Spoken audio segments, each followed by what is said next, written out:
Politics में सबसे पहले चर्चा इस बात को करेंगे कि जब मुख्य चुनाव आयुक्त आज मीटिंग कर रहे थे, उसमें पॉलिटिकल पार्टीज के रिप्रेजेंटेटिव से थे। हालांकि उन्होंने मीटिंग जो एडमिनिस्ट्रेशन उनके आला अफसरान के साथ भी की है, लेकिन पॉलिटिक्स का जो इसमें एंगल है वो क्या था, पॉलिटिकल पार्टी के रिप्रेजेंटेटिव्स ने उनसे क्या कहा, क्या चाहा उनसे, इस पर हम खासतौर से जिक्र करेंगे। जम्मू कश्मीर में इलेक्शन कमीशन के दौरे ने संकेत दिया है कि सियासी पार्टियों को अब बिना वक्त गवाए कमर कस लेनी चाहिए, लेकिन मीटिंग के लिए पहुंचे राजनीतिक दलों के नुमाइंदों ने चुनाव आयोग की टीम के सामने शिकायतों का अंबार भी लगाया। किसी ने जमहूरियत की दुहाई दी तो किसी ने पीएम का वादा याद दिलाया। वहीं पैंथर्स पार्टी के कार्यकर्ता मीटिंग के लिए पहुंचे तो जरूर, लेकिन मेन गेट के बाहर ही करने लगे नारेबाजी। यह सब क्यों हुआ और कैसे हुआ, इसी पर है हमारी प्योर पॉलिटिक्स की यह रिपोर्ट।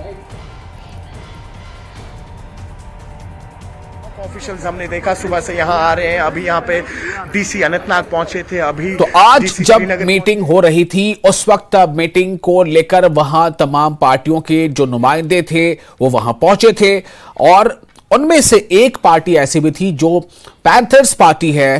पैंथर्स पार्टी के जो नेता वहां पहुंचे थे, उनका यह कहना था कि हमें इस मीटिंग के लिए न्योता दिया गया था, हमें इनविटेशन मिली थी, लेकिन जब हम यहां आए हैं तो हमें अंदर जाने नहीं दिया जा रहा है। इसको लेकर उन्होंने वहां पर कुछ देर के लिए जो है एक तरह से अपने अंदाज में उन्होंने प्रोटेस्ट भी किया, लेकिन फिर वहां उनको समझाया बुझाया गया। अब आगे क्या हुआ ये तो आपको हम रिपोर्ट में बताएंगे कि रिपोर्ट जब आप देखेंगे तो आपको अंदाजा होगा कि क्या कुछ हुआ है वहां।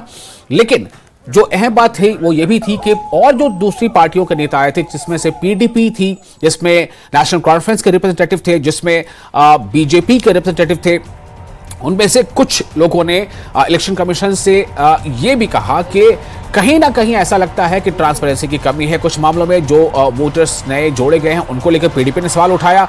एनसी ने सवाल ये उठाया कि जब आप लोकसभा का चुनाव करा सकते हैं तो आप विधानसभा का चुनाव भी साथ ही साथ करा लें, आप क्यों नहीं कराते, इस पर आपको सोचना चाहिए, इससे आपको फायदा होगा। तो अब वही बीजेपी की तरफ से भी कहना था कि हमने भी ये कहा है कि हम विधानसभा के चुनाव के लिए भी तैयार हैं।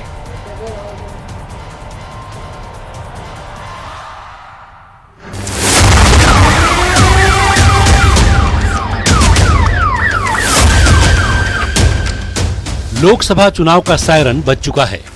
चीफ इलेक्शन कमिश्नर की अगुवाई में चुनाव आयोग की टीम श्रीनगर पहुंची तो लोकतंत्र के यज्ञ में आहुति देने जम्मू कश्मीर के सियासी दलों के नुमाइंदे भी पहुंचे।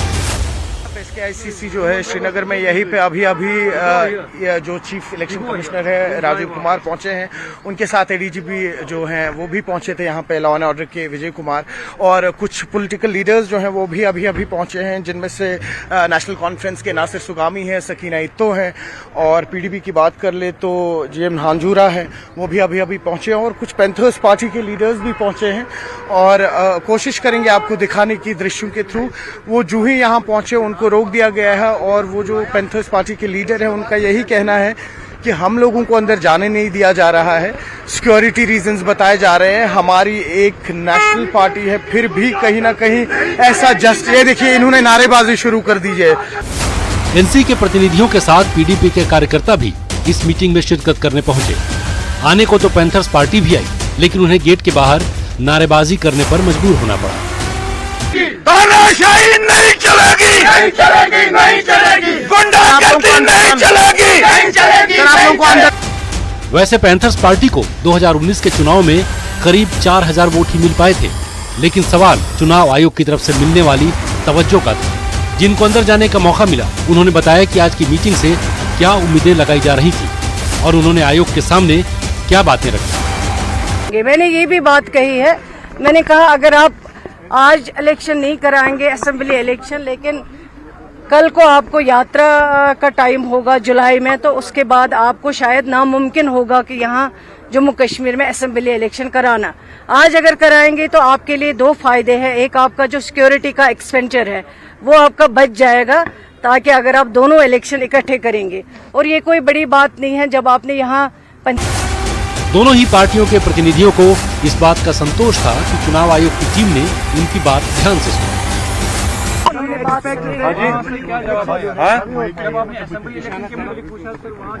देखिए जनाब, आज तक जब भी इलेक्शन कमीशन यहाँ आया ऑन द स्पॉट वो कोई जवाब देते नहीं है, लेकिन उनकी बॉडी लैंग्वेज और उन्होंने जो रिस्पांस दिया उससे लगता है कि वो रैशनली और बड़ा पैशनेटली इस डिमांड को सुनेंगे।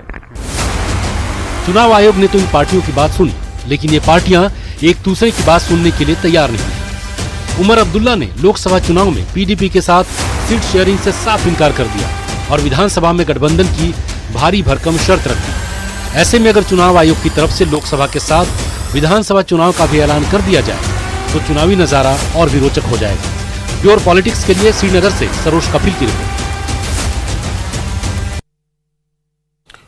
और इस महत्वपूर्ण घटना पे ये जो सियासी एक हम कह सकते हैं कि एक जो यहां पर एक मौका था जहां पर सीधे सीधे चीफ इलेक्शन कमिश्नर के सामने तमाम पॉलिटिकल पार्टीज के जो रिप्रेजेंटेटिव थे उन्होंने अपनी बात रखी है। ये काफी अहम था। जो भी बातें वो पहले कहते थे या करते थे या प्रेस कॉन्फ्रेंस में करते थे या बताते थे, आज सीईसी के सामने कहने का मौका था।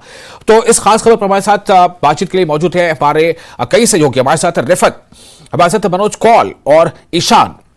मनोज, सबसे पहले मैं आपके पास आना चाहता हूं। मेरा छोटा सवाल सबसे पहले ये होगा कि आज ये जो परिघटना थी, आज सीईसी का कश्मीर में आना, पॉलिटिकल पार्टीज के रिप्रेजेंटेटिव से मिलना, उसी में फिर ये पैंथर्स पार्टी का ये कहना कि हमें बुलाया नहीं गया, बुलाया गया था कि फिर अंदर जाने दे गया। मैं चाहता हूं पहले आप इसको ब्रीफ करें कि पूरा ये क्या था मामला।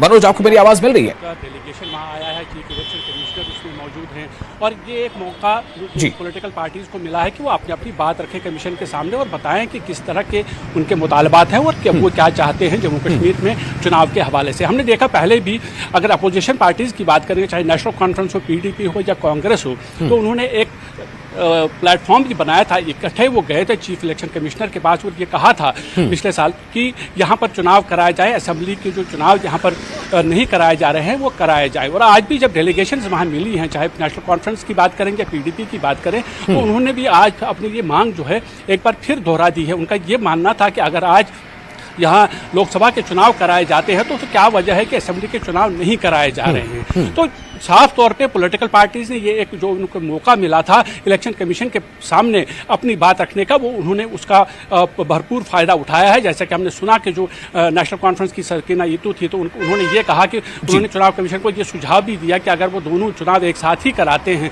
तो उससे उनका जो सिक्योरिटी का जो अबला है, जो खर्चा है, वो उसमें उसका जो खर्चा है वो बच जाएगा। साथ ही जितनी भी जो प्रोसेस है उस प्रोसेस में भी कहीं ना कहीं ईज आउट हो जाएगी, वो प्रोसेस ईज आउट हो जाएगी और इलेक्शन कमीशन को ज़्यादा दिक्कत नहीं आएगी चुनाव कराने में। यानी जो यहाँ अपोजिशन की पार्टी से खासतौर पे कांग्रेस, पीपल्स डेमोक्रेटिक पार्टी और नेशनल कॉन्फ्रेंस, तो वो लगातार ये कहते आए हैं कि यहाँ चूंकि पिछले 10 साल से चुनाव नहीं हुए हैं असेंबली के, तो असेंबली के चुनाव कराए जाएं। और जहां तक पैंथर्स पार्टी का सवाल है, अब उसकी क्या वजूहात रही है वो इलेक्शन कमीशन बेहतर तौर पे बता सकता है कि आखिर अगर उन्हें न्योता मिला था और उसके बाद उन्हें मिलने की इजाज़त क्यों नहीं दी गई। लेकिन साफ जाहिर है कि जो भी पार्टीज आज मिली हैं, खासतौर पर मैं अपोजिशन पार्टीज की बात करूंगा विशाल, उन्हें आज एक मौका फिर मिला है इलेक्शन कमीशन ऑफ इंडिया को ये बावर कराने की कि यहाँ असेंबली चुनाव कराना बहुत ज़रूरी है। लोग चाहते हैं और पॉलिटिकल पार्टीज़ की ये डिमांड है कि वो इलेक्शन कमीशन से ये रिव्यू करें, इलेक्शन कमीशन से ये मुतालबा करें कि अगर वो लोकसभा के चुनाव यहाँ कराते हैं तो फिर क्या वजह है कि असेंबली के चुनाव नहीं कराए जा रहे। तो उस मौके का आज बिल्कुल मनोज, मैं आपके पास लौटूंगा। फिलहाल रुख करते हैं रिफत का। रिफत, आपने कैसे इस पूरे इस सिचुएशन को रीड किया है? आपने पॉलिटिकल पार्टीज के जो रिप्रेजेंटेटिव वहां आए थे उनको भी आपने सुना होगा, उनके मन में क्या था, उन्होंने बातें की क्या, सीईसी के सामने क्या रखा, क्या लग रहा है आपको? आर दे होपफुल नाउ कि शायद जो उनकी मांगे हैं वो पूरी होंगी?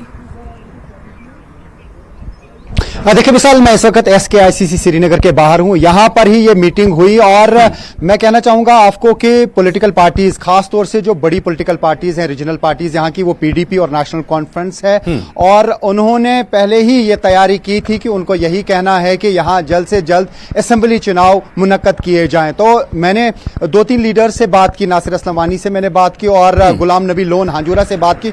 दोनों ने यह कहा कि उन्होंने जोरदार तरीके से ये मांग रखी कि यहाँ पर बहुत जल्द जो है असेंबली चुनाव किए जाएं, और अगर वो पार्लियामेंट इंतखाबात के साथ ही हों तो वो अच्छा है। जिस तरीके से सकीना यतू ने भी कहा कि उन्होंने इलेक्शन कमीशन को कहा कि सिक्योरिटी का खर्चा भी बचेगा, यहां पे अमरनाथ यात्रा आने वाली है, क्योंकि पहले सुप्रीम कोर्ट ने कहा है कि यहां पे इलेक्शंस होने चाहिए सितंबर से पहले। तो नेशनल कॉन्फ्रेंस और पीडीपी की दलील ये थी कि बेहतर रहता कि पार्लियामेंट इलेक्शंस के दौरान ही ये इंतखाबात किए जाएं। हालांकि अब वो कॉल जो है यहां पे जो इलेक्शन कमीशन है वो लेंगे, लेकिन बीजेपी का भी ये कहना है कि वो असेंबली इलेक्शंस के लिए तैयार हैं, लेकिन कॉल लेनी होगी इलेक्शन कमीशन को। तो ऐसे में देखना होगा कि इस मीटिंग के बाद क्या कुछ इलेक्शन कमीशन का फैसला होगा। लेकिन खास बात यहां पे रहती है सिक्योरिटी के हवाले से। सिक्योरिटी का जायजा लिया जाएगा, हर चीज का यहां पे जायजा लिया जाएगा। हालांकि अभी यह समझा जा रहा है कि लोकसभा इंतखाबात के लिए ही यहां पे तैयारियों का जायजा लेने के लिए इलेक्शन कमीशन की टीम आई है, जिसकी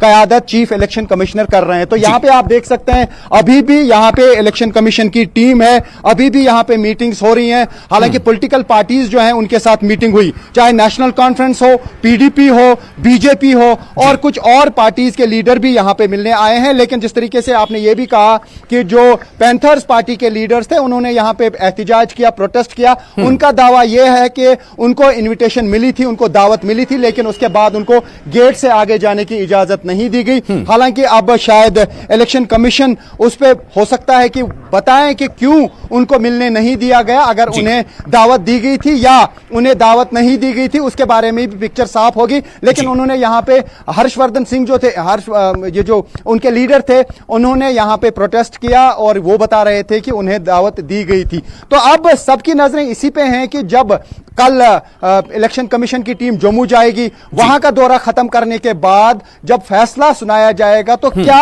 असेंबली चुनाव होंगे, ये सबसे बड़ी बात होगी। चलिए, ये बहुत बड़ा सवाल है और सवाल को आपने जिस तरह से बताया, इसको ओवरऑल मैं रुख करूंगा अब ईशान का। ईशान, दो सवाल काफी अहम है। एक तो ये कि जो हुआ उसकी तफसीलात तकरीबन लोगों ने बता दी, मनोज ने भी बताया और रिफत ने बताया। आपसे मैं ये जानना चाहता हूं कि एक कहते हैं कि मोरालिटी, यानी कि आपके पास अब वजह क्या होती है ना कहने की। क्या ईशान ऐसा लग रहा है कि लगभग तमाम पार्टियों ने सीईसी के सामने तमाम तरह की दलीलें रख दी हैं कि अगर सिक्योरिटी कंसर्न है तो लोकसभा हो सकता है, तो विधानसभा या असेंबली इलेक्शन क्यों नहीं हो सकता? ठीक है कि सुप्रीम कोर्ट ने जो डेडलाइन दी उसमें अभी काफी वक्त है, लेकिन उसके पहले तो कर ही सकते हैं। इस बात को लेकर पहले ही कांग्रेस ने बीजेपी पर पार्लियामेंट से ही निशाना साधा था और उनका यही कहना था कि अगर सरकार पार्लियामेंट में ये दावा कर रही है कि जम्मू कश्मीर के हालात बदल चुके हैं और जम्मू कश्मीर में हालात सही हुए हैं, तो जम्मू कश्मीर में असेंबली इलेक्शन क्यों नहीं होते? क्योंकि ये चुनाव जो हैं लोगों के लिए हैं और एक जमहूरियत में ऐसे इलेक्शन का होना बहुत जरूरी है, जिसमें लोग खुद अपने नुमाइंदे को चुनते हैं, उसको आगे करते हैं, उनके इलाके के, मोहल्ले के, पूरे डिस्ट्रिक्ट के, या जो जहां से वो चुन के आते हैं एमएलए, वहां के मसले जो है आगे पहुंचाते हैं, जहां से फंड्स रिलीज होते हैं, जिसके बाद वहां पे तरक्कियाती काम होते हैं, लोगों के जो मांगे हैं वो देखी जाती है। तो उसका बहाल होना बहुत जरूरी है। खुद इलेक्शन कमिश्नर ने यह कहा था कि जम्मू कश्मीर में इलेक्शन का होना जरूरी है, और जिसके बाद काफी समय तक नेशनल कॉन्फ्रेंस, पीडीपी और कांग्रेस ने इस बात को थामा और लगातार बीजेपी पर निशाना साधा कि जब खुद इलेक्शन कमीशन ये कह रहा है कि जम्मू कश्मीर में इलेक्शन कराने की जरूरत है, तो क्यों नहीं हो रहे चुनाव। और आज फिर से जब इलेक्शन कमीशन अब सामने आए हैं और इनसे पहली बार मुलाकात हुई है, डिलिमिटेशन के टाइम पे काफी सारे डेलीगेशन यहाँ पे आई, हालांकि कुछ लोग उन्होंने तब भी अपनी रिजर्वेशन सामने करी थी, और आज क्योंकि पहली बार इलेक्शन कमीशन की जो टीम है जिसमें इलेक्शन कमिश्नर खुद शामिल थे वो आए, तो उसके सामने जो है सीनियर मेंबर जो पॉलिटिकल पार्टीज के थे उन्होंने ये सामने साफ तौर पर बताया कि इलेक्शन का होना लोकसभा के साथ बहुत जरूरी है, क्योंकि आगे आने वाले समय में शायद आपके पास उतना समय नहीं बचे कि आप असेंबली इलेक्शन कर सके। क्योंकि अगर सितंबर तक इलेक्शन का वेट किया जाता है, तो जब अमरनाथ यात्रा शुरू होती है जुलाई के बाद, तो वहां पर सुरक्षा बलों का होना बहुत जरूरी है और काफी सारे सुरक्षा बल उसके लिए यहाँ लाए जाते हैं। तो कैसे वो गैप क्रिएट किया जाएगा कि सुरक्षा बलों को यहाँ लाया जाएगा, या क्या चुनाव फिर जो मई के तक अगर एक्सपेक्टेड है कि लोकसभा के चुनाव खत्म हो गए, तो आपके पास 2 महीने बचते हैं इलेक्शन को करने के लिए, तो फिर एक बार एक्सरसाइज रिपीट होगी। और यही इसी चीज की बात जो है ये सियासी पार्टियां आज इलेक्शन कमीशन के साथ ही हैं। आगे क्या फैसला होता है इलेक्शन कमीशन तक है। ठीक है, बिल्कुल, ये फैसला आगे क्या होता है इसको देखना होगा, काफी अहम है। मैं फिर से आप लोग के पास आता हूं। मनोज, मैं आपके पास अब ये सवाल लेकर आ रहा हूं कि जब इलेक्शन कमीशन जो है उसके सामने, उसकी जो चीफ इलेक्शन कमिश्नर के सामने जब बात ये कह दी गई तमाम पॉलिटिकल पार्टीज ने, तो हो सकता है, मान के ये चलें कि हो सकता है कि उस बात पे रजामंदी हो जाए, इस बात पे फैसला ले लिया जाए कि भाई एक ही साथ इलेक्शन करा दिया जाए। तो क्या मनोज आप ये मानते हैं कि जो पॉलिटिकल पार्टीज हैं वो अपने आप को कहीं ना कहीं वाकई तैयार पाती हैं अगर लोकसभा का इलेक्शन और विधानसभा इलेक्शन दोनों एक साथ का अनाउंसमेंट हो जाता है, मान लें ऐसा थोड़ी देर के लिए? हाँ, देखिए विशाल, देखिए इलेक्शंस की जब अगर बात करते हैं तो हमें जिस तरह से हमने देखा है, हालांकि अभी इलेक्शंस का ऐलान होना बाकी है, लेकिन ये तय है कि आने वाले दिनों में ऐलान हो जाएगा और लोकसभा चुनाव के लिए सभी पार्टियों को तैयारी करनी होगी। और ग्राउंड लेवल पर तमाम पार्टीज जो भी हैं, जो मेन पार्टी जहाँ की हैं, चाहे वो नेशनल कॉन्फ्रेंस हो, PDP हो, कांग्रेस हो, बीजेपी हो, सबकी सब पार्टियाँ अपनी तैयारी में लगी हुई हैं और वो कोशिश ये कर रही है कि ज़्यादा से ज़्यादा वोट बटोरने की कोशिश की जाए और लोगों को अपनी तरफ मायल किया जाए। अब जहाँ तक असेंबली चुनाव का ताल्लुक है, कि हम ऐसा लग रहा है, ये मेरा अपना ज़ाती तजिया है कि यहाँ की जो पॉलिटिकल पार्टीज़ हैं, ख़ासतौर पे जो अपोजिशन पार्टीज़ की ही अगर हम बात करेंगे, जो लगातार ये कह रही हैं कि वो असेंबली चुनाव के लिए तैयार हैं और असेंबली चुनाव क्यों नहीं कराए जाते हैं, लेकिन क्या वो वाकई उसके लिए तैयार हैं या नहीं? उसकी एक ताज़ा मिसाल हमने कल देखने को मिली जब उमर अब्दुल्ला से ये पूछा गया कि जो आपका पार्टी का मैनिफेस्टो होगा, तो क्या आप अपना पार्टी का मैनिफेस्टो जारी करेंगे कि किस तरह के आपके मुद्दे होंगे जो आप चुनाव में उभारेंगे? तो उनका साफ ये कहना था कि फिलहाल लोकसभा के चुनाव हैं और लोकसभा के चुनाव में बड़े मुद्दे हैं जिनको हम उभारेंगे, जिसमें दफ़ा 370 की मनसूखी का मामला भी शामिल है। और असेंबली चुनाव के साथ के बारे में जो उन्होंने कहा कि उन्हें जब असेंबली चुनाव आएंगे तो उसके बाद ही वो अपना मंशूर तय करेंगे। वो ये नहीं चाहते हैं कि वो जो पॉइंट्स उभारेंगे आज वो कहीं बाकी जो पॉलिटिकल पार्टीज हैं उसको कॉपी कर लें। तो उससे साफ ये जाहिर होता है कि फिलहाल ये पार्टीज उतनी पूरी मुस्तैदी से या पूरी तैयारी से आगे बढ़ने वाली नहीं है असेंबली चुनाव की अगर हम बात करेंगे, क्योंकि ये मामला जो है, ये पॉलिटिकल पार्टी लगातार, अपोजिशन पार्टी लगातार ये मांग करती आई हैं कि असेंबली के चुनाव होने चाहिए जहां अवामी राज होना चाहिए, जमहूरियत बहाल होनी चाहिए। इसलिए जाहिर है कि वो आज भी उन्होंने इस तरह की जो आज फिर से डिमांड रखी है कि लोकसभा के चुनाव के साथ ही असेंबली के चुनाव भी कराए जाएं। लेकिन जब इलेक्शन कमीशन का जो दौरा है आज जब कंप्लीट होगा, आज वो पॉलिटिकल पार्टी से मिले हैं, उसके बाद वो एडमिनिस्ट्रेटिव लोगों से भी बात करेंगे, कल वो जम्मू आएंगे, यहाँ पर भी वो पुलिस और प्रशासन से बातचीत करेंगे। तो उसके बाद इलेक्शन कमीशन को ये फैसला लेना होगा कि आखिर किस तरह का उनको फीडबैक मिला है। जो पॉलिटिकल पार्टीज का फीडबैक वो अपनी जगह है, लेकिन सबसे बड़ी और बाकी जो दीगर फीडबैक वो अपनी जगह पर है। रिफत पे आपके पास आ रहा हूं। रिफत, मेरा सवाल यहाँ पर अब ये है कि पॉलिटिकल पार्टीज अगर एक पार्टी बढ़ चढ़ के कह रही है कि जी असेंबली इलेक्शन में आप देर क्यों कर रहे हैं, कराएं हम तैयार हैं, तो जाहिर है कि उसके देखा देखी ही सही दूसरी पार्टियां भी कहती है कि जी हम भी तैयार हैं। लेकिन रिफत, ग्राउंड रिपोर्ट क्या है? क्या वाकई तमाम पार्टियां तैयार हैं? खासतौर से जो बकावी पार्टियां हैं, जो रीजनल पार्टियां, क्या वो वाकई तैयार है?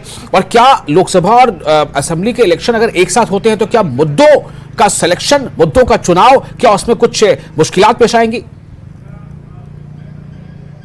देखिए विशाल, 2014 में यहाँ पे इलेक्शंस हुए हैं, तब से लेकर अभी तक इलेक्शंस नहीं हुए हैं, क्योंकि आपको मालूम है कि काफ़ी टाइम से गवर्नर्स रूल चल रहा है। हालांकि जब से यूटी बनी उससे पहले भी यहाँ पे गवर्नर्स रूल था, तो लगातार यहाँ की पॉलिटिकल पार्टीज मुतालबा करती आई हैं कि यहाँ पे इलेक्शंस कराए जाएं और अवामी हुकूमत यहाँ पे कायम की जाए। हालांकि बीजेपी का भी ये कहना है कि वो तैयार हैं इलेक्शंस के लिए, लेकिन कॉल लेनी होगी इलेक्शन कमीशन ऑफ इंडिया को। लेकिन अगर हम पीडीपी की बात करें, नेशनल कॉन्फ्रेंस की बात करें और जो भी रीजनल पार्टीज हैं, क्योंकि पॉलिटिकल सेटअप जो है ये कहा जा सकता है कि बहुत हद तक डिस्टेबलाइज हुआ है। यहाँ पे कोई एमएलए नहीं है, यहाँ पे कोई एमएलसी नहीं है, क्योंकि असेंबली को बंद कर दिया गया था। तो सब कुछ ये कहा जा सकता है कि पॉलिटिकल जो सेटअप होता है या डेमोक्रेटिक जो सेटअप होता है असेंबली लेवल का, वो यहाँ पे नहीं रहा। हालांकि सरकार की बार बार दलील थी कि यहां पे पंचायत इलेक्शंस हुए हैं, डीडीसी इलेक्शंस हुए हैं, लेकिन वो असेंबली का मुतबादिल नहीं हो सकता है। तो इसलिए हर कोई पॉलिटिकल पार्टी यही चाहती है कि यहां पे असेंबली इलेक्शंस मुनक्कद कराए जाएं। इसमें बड़ा सवाल यह भी है कि क्या महबूबा मुफ्ती या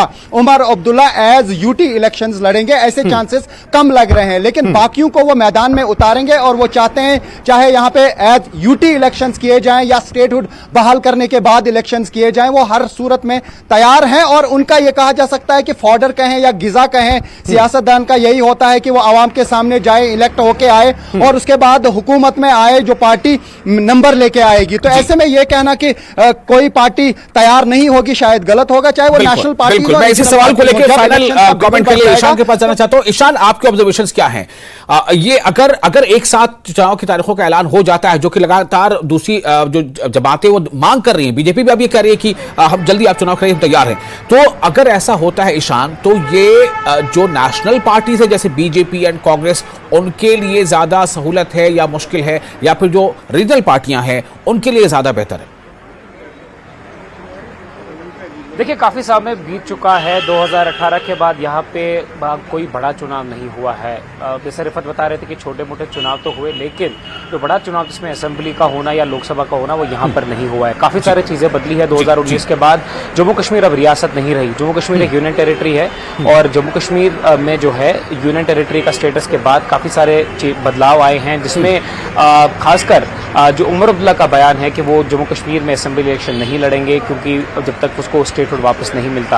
अब चुनावी जो इस बार प्रक्रिया है वो भी अलग होगी। लोगों के सामने क्या वादे लेके जाएंगे, जिनमें जम्मू कश्मीर का तशख्खुस जो बोला जाता है सियासी पार्टियों में, जिसमें 370 हो, स्टेटहुड हो या जॉब्स का होना लोकल्स के लिए, वो लेके लिया जाएगा। तो इस बार काफ़ी कुछ बदलेगा, काफ़ी सियासत में जो है चेंज आएगी, लेकिन लगातार सियासी पार्टियां तैयार हैं। छोटे मोटे जलसे जो हैं, चाहे कुलगाम हो, कुपवारा हो, कश्मीर के हर एक गांव में सियासी पार्टियां अपनी सरगर्मियां काफी समय से जारी रखे हुए हैं। बस एक ऐलान की बात है कि फिर एक बार सियासी माहौल जो है गरमाएगा, जिसमें ना केवल रीजनल पॉलिटिकल पार्टीज बल्कि नेशनल पार्टी जैसे बीजेपी हो, जब हमने उनसे आज पूछा क्या वो असेंबली इलेक्शन के लिए तैयार है, तो बीजेपी का दावा था कि वो लगातार असेंबली इलेक्शन के लिए तैयार है। जब भी इलेक्शन कमीशन अनाउंस करता है वो जो है पूरी शिद्दत से लड़ेंगे और यहाँ पर जो है एक चेंज जो वो कह रहे हैं उसको दिखाएंगे। हालांकि वो देखना होगा कि वो क्या ग्राउंड पे दिखता है, क्योंकि लगातार रीजनल पॉलिटिकल पार्टीज ये कह रही है कि 370 हटाने का या जम्मू कश्मीर को डाउनग्रेड करने का एक रियासत से यूटी में उसका जवाब जो है बीजेपी को रियासती इलेक्शन में मिलेगा और जवाब इलेक्शन से मिलेगा। और अवाम के दिलो दिमाग में क्या है वो भी जो है जब अपना जनादेश देंगे तो उससे साफ बात होगी। लेकिन अभी सबसे बड़ा सवाल यही है कि क्या वाकई चीफ इलेक्शन कमिश्नर ने जो मीटिंग की है पॉलिटिकल पार्टीज के साथ, क्या एक दिन और जब वो जम्मू मीटिंग कर लेगा उसके बाद क्या ये फैसला आएगा कि लोकसभा चुनाव के साथ ही असेंबली का चुनाव होगा, या फिर यह होगा कि असेंबली चुनाव अभी नहीं होंगे?